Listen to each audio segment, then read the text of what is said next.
שלום, שלום לצופינו בבית. אנחנו נעשה פה את ההשלמה של השיעור, זה יהיה משהו יחסית קצר, ופה אני אדבר בעיקר על הנושא של תחלופה מרצון, זאת אומרת, המצב שבו עובד מתפטר ולא מפוטר. אנחנו נדבר על כמה סוגיות. בשקף הזה אני רוצה לדבר על סיבות קלאסיות שאנחנו בדרך כלל רואים שעובדים עוזבים בארגונים. אז זה לא לפי איזשהו סדר חשיבות מסוים, אבל בכל זאת נדבר על הדברים. אחד זה נושא של עומס יתר ולחץ, שעובדים מרגישים שהעבודה מאוד עמוסה ומאוד קשה, וזה מגיע לאיזושהי נקודת רתיחה שהם כבר קשה להם מדי. הרבה עובדים פשוט נוטשים את החברה. תחושה של מדיניות בלתי הוגנת, הוגנות ארגונית זה סוגיה מאוד רחבה, זה כולל הרבה דברים, זה כולל תחושה שמתייחסים אליך בצורה לא פיירית, זה יכול להיות תחושה שהמשאבים, נגיד התגמול הוא לא הוגן ביחס להשקעה, זה יכול להיות תהליכי עבודה בחברה שמרגישים להם לא ראויים, שנגיד עבדתי מאוד קשה ובסוף מקדמים רק את מי שהבוס אוהב. אז כל אחד מהדברים האלה יכול לתת תחושה של איזושהי חוסר הוגנות ארגונית וכתוצאה מכך לתחלופה. כמובן עניין מאוד גדול, דיברנו עליו על זה הרבה, קושי בקשר עם העמיתים או הממונים, שאנשים מרגישים שיש להם יחסים לא טובים, לא מוצלחים, ביחד עם האנשים שאיתם בצוות או עם הבוסים שלהם, אז מאוד מאוד קשה להם עם זה. נושא נוסף זה אי גמישות באיזון בית עבודה. אנחנו דיברנו על זה כמה זה מגמה ענקית היום, הנושא של ה-work-life balance. אנשים מרגישים שאין להם מספיק זמן בבית, או הזמן בבית שלהם הוא לא איכותי. למשל, גם אנשים שעובדים לגמרי מהבית, אבל הם מרגישים שהעבודה פולשת להם לחיי העבודה.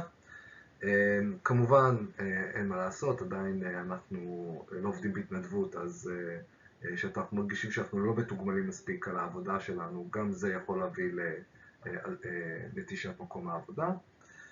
דיברנו על זה בשיעור גם שהרבה פעמים אנשים אומרים שזאת הסיבה, שבפועל זה לא באמת הסיבה, אלא יותר קל להגיד את זה. תחושה שלא מעריכים את התרומה שלי, שלא נותנים לי את הכבוד המגיע לי, את היחס שאני חושב שאני ראוי לו. אני מתאר לעצמי שאתם לא רואים את הסעיף הזה כי המצלמה מסתירה, אבל היעדר הזדמנויות קריירה, שהעובד מרגיש שבארגון שלו אין לו אפשרות להתקדם בחברה, זה משהו שיכול בהחלט לגרום לו לעזיבה, זאת אומרת הוא מסתכל קדימה והוא רואה שאין שום אופק לאן הוא יכול ללכת. ונושא של קידום איטי, זאת אומרת כן יש אפשרויות קריירה, אבל כל דבר זה לוקח מיליון שנה ואף אחד כמעט לא זז. אין איזושהי החלפה של דם בחברה כל הזמן, אז זה גם משהו שיכול לגרום לאנשים לעזוב. והדבר האחרון זה הנושא של היעדר ביטחון תעסוקתי. דיברנו על זה, כשדיברנו על מחוברות עובדים, זה לא בהכרח המדד הכי משמעותי, אבל אנשים שמרגישים שזה יותר מדי מסוכן, החברה כל הזמן מצמצמת, מפטרת, ואפשר לדעת לאן דברים הולכים. למשל ראיתי את זה מאוד בקורונה, שאנשים לא רצו לעזוב מקומות עבודה, כי הם לא רצו להיות החדשים בחברה אחרת, ואז הם היו הראשונים שיפטרו אותם. זאת אומרת, זה כן לפעמים כמובן משחק איזשהו, בהחלט יכול לשחק איזשהו תפקיד. אחת.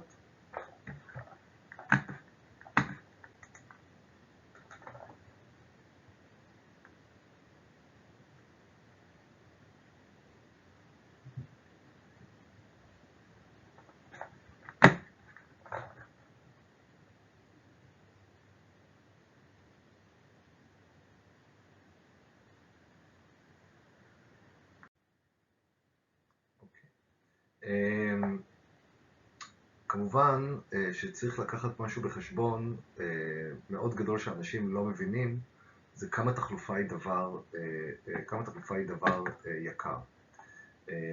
אנשים לא מבינים את הדבר הזה ומסתכלים על תחלופה אוקיי, בסדר, עזב עובד, אני שלמתי לו X משכורת, עכשיו מגיע עובד חדש, אני אשלם לו נגיד אפילו את אותה משכורת, אין פה שום דבר גדול.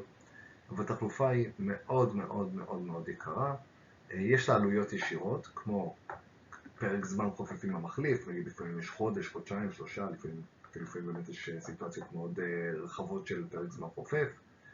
למחליף עלה תהליך המיון, תהליך הגיוס, עלה כמובן כסף. זמן החפיפה וההכשרה הוא כמובן זמן לא מבוטל שצריך להתייחס אליו. עלות הזמן של המגייסים, המשאבי אנוש עובד, הוא מקבל משכורת, זה עולה כסף. הרבה פעמים יש שכר יותר גבוה למחליף, כי תנאי השוק השתנו ולא הצלחנו לאתר מחליף באותה רמת שכר כמו הבן אדם שהחליפו. אבל זה בעיניי אפילו הכסף הקטן. הכסף הגדול יותר זה הדברים שהם עלויות הלא ישירות דווקא. ירידה בביצועים, זאת אומרת עובד חדש שמגיע, הוא לא עושה את אותן תפוקות כמו הקודם שלו, כי לוקח לו זמן להיכנס לעניינים. מוניטין של החברה, של חברה כזאת שכולנו יודעים שכולם מפטרים בה כל הזמן. השפעה על המוטיבציה של הנותרים, טעויות שהבן אדם עושה, טעויות יכולות לפעמים לאבד איזשהו לקוח ענק של החברה, וכמובן כחלק מהעניין הזה גם נטישת לקוחות שהיו מאוד רגילים לעבוד עם מישהו מסוים, או שהם לא מרוצים מהשירות החדש שהם מקבלים. כיום מעריכים שעלות החלפה של עובד זוטר היא סדר גודל של 30-50% מהשכר השנתי שלו, אוקיי? כמובן זה בממוצעים, כן? יש כמובן שזה מושפע יותר, אפילו מושפע פחות. עלות החלפה של עובד בדרג בינוני, נגיד דרג ניהולי ביניים כזה, זה 150% מהשכר השנתי, ועלות החלפת עובד בדרג גבוה יכולה להיות אפילו 400% מהשכר השנתי. זה נשמע כמו מספרים נורא מופלצים כאלה, אבל אני ראיתי למשל סיטואציות שבהן התחלף מנכ"ל, והלוואי שזה היה עלות לחברה הייתה רק 400% מהשכר השנתי שלו. זאת אומרת, הייתה נטישת לקוחות מטורפת, והייתה זעזועים אדירים בתוך החברה כתוצאה מזה. כל החלפה כזאת מייצרת גלים על גלים של זעזוע בחברה. כשעובד עוזב אותנו, אז אין פה יותר מדי הרבה פעמים הפתעות.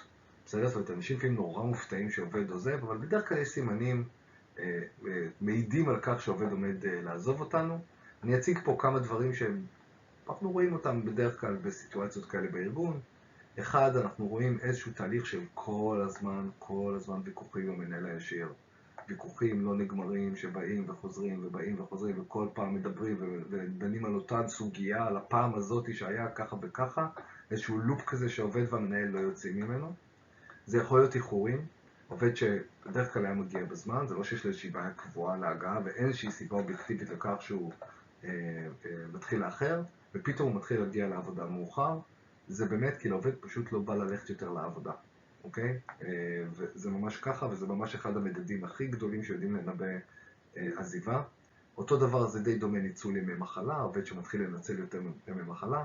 אגב, הרבה פעמים זה גם באמת פסיכוסומטי, זאת אומרת, העובד באמת נהיה חולה יותר, כי הוא מרגיש לא טוב, שחוק, המערכת החיסונית שלו יורדת, והוא באמת נהיה חולה יותר. דבר נוסף זה ירידה בתפוקות. אנחנו ראינו עובד שעבד בצורה מסוימת, פתאום יש איזושהי ירידה בתפוקות העבודה שלו, זה גם איזשהו סימן מעיד.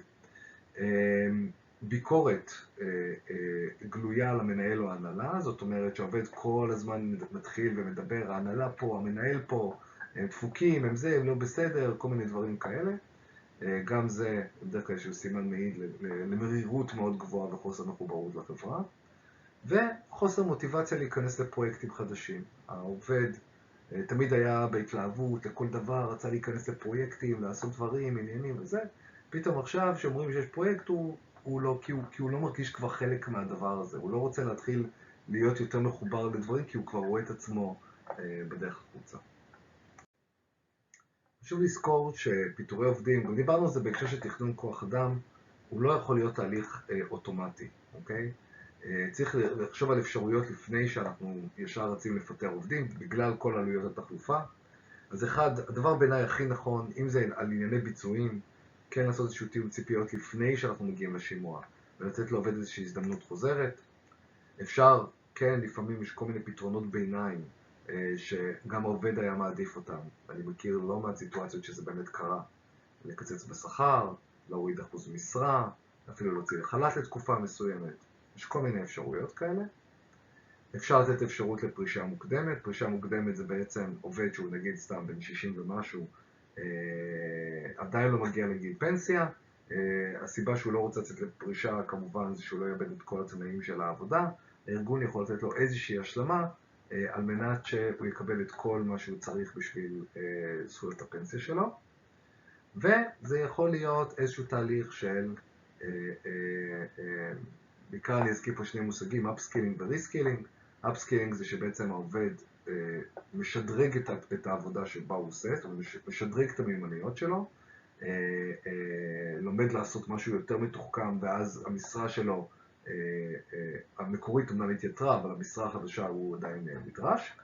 ו-reskilling זה ממש ללמוד מקצוע חדש. כאילו ממש עד היום עבדתי בבנק בהשקעות, עכשיו אני עובר למחלקת לא יודע, ייעוץ משכנתאות.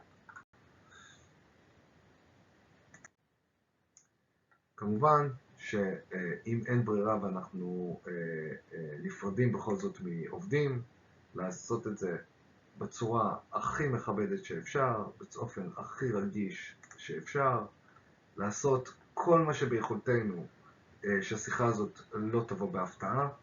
הפתעה זה המילה בעיניי הכי גרועה בהיסטוריה של משאבי אנוש.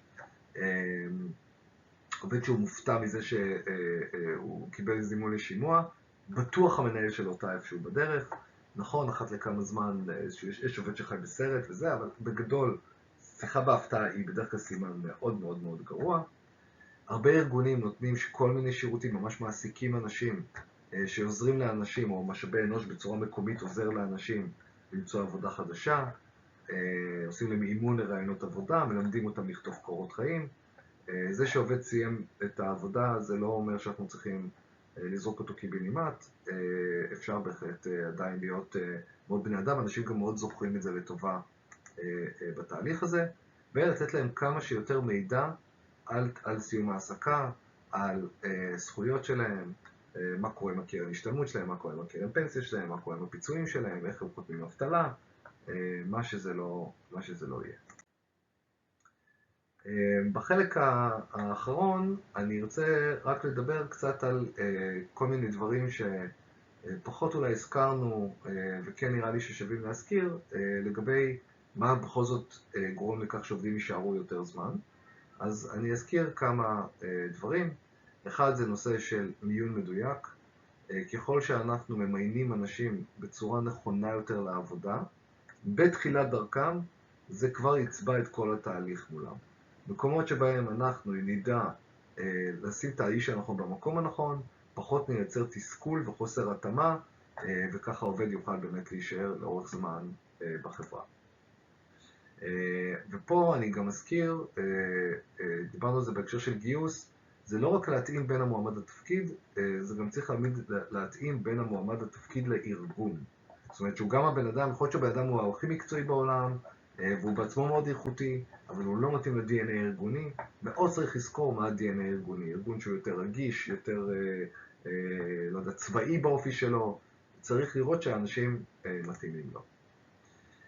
ובהקשר הזה חשוב למצוא את הפרמטרים, דיברנו על זה גם בהקשר של רעיון העבודה, שעושים את הניבוי המוצלח להישארות בארגון. זאת אומרת, אנחנו יכולים לראות שנגיד תכונה מסוימת של האנשים, סתם אני אתן כדוגמה, אור של פיל, זאת אומרת, מישהו שהוא לא נעלב מכל שטות, זה בדרך כלל משהו שאנחנו יודעים שגורם לבן אדם להישאר, ולהוסיף את זה לתהליך המיון. למשל, ברעיונות עבודה, לשאול שאלות התנהגותיות או מצביות, שבודקות את הנושא הזה. וגם כמובן שהמיון חייב להיות מאוד מאוד תפור פר תפקיד. זאת אומרת, אין דין מתכנת כדין פועל ייצור. צריך למצוא את הדברים שבאמת הכי רלוונטיים לאותו תפקיד, ופה אני ככה מחזיר אתכם לשיעור שדיברנו על מיון. דבר נוסף זה לשפר את כל מה שקשור להדרכות ההתמצאות, התהליך החניכה, אמרנו זה תהליך מאוד מאוד קריטי, סימנו את זה כתהליך מאוד קריטי. אנחנו יודעים שבהרבה ארגונים יש עזיבות מרובות בתקופה של החודשים הראשונים, עד 3 חודשים, לפעמים אפילו עד חודש, עובדים שלא מרגישים שהארגון מוכן להם, קולט אותם, נמצא שם בשבילם, פשוט נוטשים את החברה, וזה פשוט ממש חבל. אפשר לעשות הדרכות התמצאות רחבות כאלה, למשל ימי אוריינטציה, דברים בסגנון הזה שמכילים את המסרים החשובים של הארגון לאותה קבוצה, לאותה אוכלוסייה. לתת לעובד פידבק חיובי על זה שהוא מסתגל, עובדים שככל שהם חדשים יותר, הרבה יותר צמאים לפידבק הזה, אז להקפיד לתת להם את זה. מידע מסודר, זכויות מסודרות, חובות מסודרות, הסבר על תלוש השכר, הסבר על מחלקות החברה, הסבר על נהלי עבודה ברורים, דברים שעובד נתקל בהם כל הזמן, מותר לו לחוג בסיבוס, אסור לו לחוג בסיבוס. מה שזה לא יהיה, לתת מידע מאוד מאוד מסודר וברור לעובדים. ועוד טיפ שהוא מאוד מאוד חשוב, והרבה ארגונים טועים בזה, הם לומדים את החונכים שהם כבר עושים את התהליך הזה, הם לוקחים את הבן אדם שהוא הכי מקצועי. לא צריך את הבן אדם שהוא הכי מקצועי, צריך את הבן אדם שיודע הכי טוב לחנוך.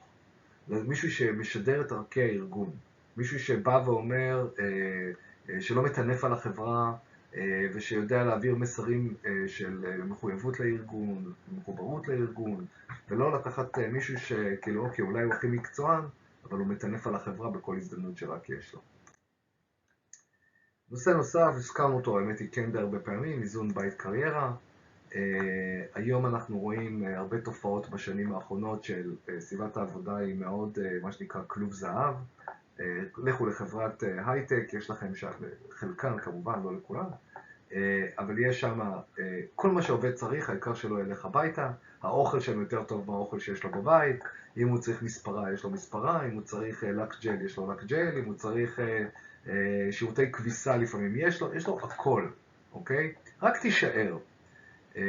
אבל אנחנו יותר ויותר, במיוחד בעידן הפוסט-קורונה, רואים שכל הנושא הזה של זמינות הטכנולוגית והדרישה לשעות רבות מתישה עובדים, ועובדים מאוד מאוד מאוד מחפשים לחיות חיים מאוזנים בין הבית לקריירה שלהם. וחלק גדול מהבעיה של הדבר הזה זה הטשטוש גבולות. שאתה לא יודע איפה העבודה מתחילה ואיפה העבודה נגמרת. כי אמרתי את זה כמה פעמים בקורס, פעם כשהייתי הולך הביתה, השעה הייתה נגיד 6 בערב, סיימתי את העבודה שלי, הפעם הבאה שאני אפגוש את העבודה תהיה מחר בבוקר. אני לא אראה יותר את העבודה עד שאני אגיע מחר בבוקר. היום העבודה פשוט רודפת אחריי, היא נכנסת לי לוואטסאפ, למיילים, הזמינות היא בלתי נסבלת, והגבולות בגלל זה מאוד מאוד מטשטשים. הטשטוש הזה מביא לשחיקה רבה, אנשים ממש שחוקים מנטלית, פיזית, נפשית, ויוצר המון המון קונפליקטים, גם עם מקום העבודה, אבל גם עם הבית. של, מישהו אוכל ארוחת ערב עם המשפחה, וכל הזמן הוא בטלפונים, כל הזמן הוא בוואטסאפים, הוא מנותק רגשית מהמשפחה שלו, זה משהו שהוא יכול להיות, להביא להמון קונפליקטים, כאמור בשתי הזירות, גם בעבודה וגם בבית. ולכן היום יש כל מיני הטבות שנחשבות מאוד משמעותיות בארגונים, העסקה גמישה, לימודים על חשבון העבודה, אלה כל מיני הטבות שהן מאוד מאוד משמעותיות. דבר נוסף שמאוד משפיע על הנושא של שימור עובדים, זה הנושא של תקשורת ומשוב. עובדים הרבה פעמים מדווחים שהם מרגישים מנותקים מהארגון, מהחברה, מרגישים שלא מקבלים מספיק הכוונה, שלא מקבלים משוב על העבודה שלהם. זה כן גם קשור לעניין הדורות הצעירים הרבה יותר דורשים משוב. הבדיחה היא שהם דורשים משוב חיובי, אבל עדיין הם מאוד מאוד מאוד מאוד דורשים שיתנו להם כל הזמן פידבקים ומשובים לגבי איך הם עושים, וזו נקודה מאוד מאוד חשובה. הם רוצים לדעת שהם עושים עבודה טובה, שמישהו מסתכל על מה שהם עושים, שהם לא שקופים, הם רוצים להיות שיחברו אותם למה שקורה בחברה, לאן החברה הולכת, הם רוצים לדעת ולהכיר את הדברים שנעשים, להיות חלק מתוך הדבר הגדול הזה. דבר נוסף לגבי שימור, אני פעם הייתי מסתכל על תחלופה בתור אסון, כאילו כל תחלופה שקורית לי היא אסון נוראי, וגם דיברנו קצת על מספרים, באמת תחלופה בגדול היא לא דבר חיובי. אבל היום אני גם מבין שתחלופה היא משהו שאי אפשר לשלוט בו במידה מסוימת, זה גם עוד עניין של הדורות הצעירים מתחלפים יותר, נקודה. ולכן חשוב שאם אנחנו עושים שימור, אנחנו לא צריכים להסתכל על זה בצורה גורפת, אלא לזהות מי עובדי המפתח שלי, ואלה העובדים שלי הכי מאוד חשוב לשמר אותם בחברה. גם במחיר שאני אאבד עובדים אחרים, עובדים שהם קריטיים לי לעסק, שהם עובדים מובילים, משמעותיים בחברה, אותם עדיף להשקיע לתקוע אותם, לתקוע במרכאות, כן, כמובן, אני לא מתכוון לזה, לנעול אותם בקופסה. אבל לוודא שהם איתי, ואותם אני ארצה לשמר, וזה בדיוק העובדים שהנזק של העזיבה שלהם יהיה הגבוה ביותר. לנסות לדמיין ולחשוב, מה יקרה לי, למרות שזה לא נתפס כרגע, כי למה שאני בכלל לחשוב על זה, אבל מה יקרה לי אם העובד הזה מחר בבוקר עוזב אותי? מה יקרה לי? ואז פתאום כשמבינים את זה, זה טראומטי, שזה קורה. אגב, עוד משהו בהקשר הזה, לא מעט ארגונים, מה שהם עושים כאילו ניהול סיכונים. זאת אומרת, הם יודעים על עובדים מסוימים שמחזיקים ידע ספציפי, לוודא שהם לא תקועים אם העובד הזה פתאום עוזב אותם. תהליכים של תיעוד הידע ודברים בסגנון הזה, זה דבר מאוד מאוד חשוב. בכלל, תרבות של למידה ארגונית וניהול ידע, אני מתאר לעצמי שתלמדו את זה בהמשך התואר, הוא דבר מאוד מאוד קריטי. דבר נוסף זה נושא של מסלול מקצועי. הרבה פעמים מסתכלים על מסלולים בארגונים בתור מה שנקרא, אני קורא לזה מסלול קצונה. כאילו אתה עובר תפקידים, ניהולים, עולה ברמת הדרגות הניהוליות. אבל המסלול של התקדמות ניהולית הוא לאו דווקא המסלול היחיד. ארגונים צריכים לדעת גם לוודא שיש להם מסלולים, מה שנקרא מקצועיים, אוקיי? זאת אומרת אנשים שהם רוצים להיות המקצוענים בתפקידים מסוימים, זה יכול להיות ארכיטקט בניתוח, זה איזשהו מושג בתפקיד בעולם ההייטק, שיש לו איזושהי התקדמות גם בשכר, גם בסמכות, גם באחריות, אבל הסמכות היא לא ניהולית. יש אנשים שלא רוצים לנהל, וטוב שהם לא מנהלים, שהם לא מתאימים לנהל. אז הרבה פעמים מסתכלים על אנשים ורוצים כאילו מאוד לקדם אותם, ואז עושים את הטעות הנוראית של לקדם אותם לתפקיד שבו הם לא מתאימים, כי הם לא טובים בלנהל. וזאת בעיה בפני עצמה. וכדי לעשות את זה, חייב להיות מסלול ברור בארגון לאיך אתה מתקדם מקצועית. איך אתה עולה בסולם הדרגות המקצועי. מה אתה צריך לעשות כדי להיחשב בדרגה המקצועית הזאת, בדרגה המקצועית הזאת, מה אתה צריך לעבור. זה אגב לאו דווקא בעולמות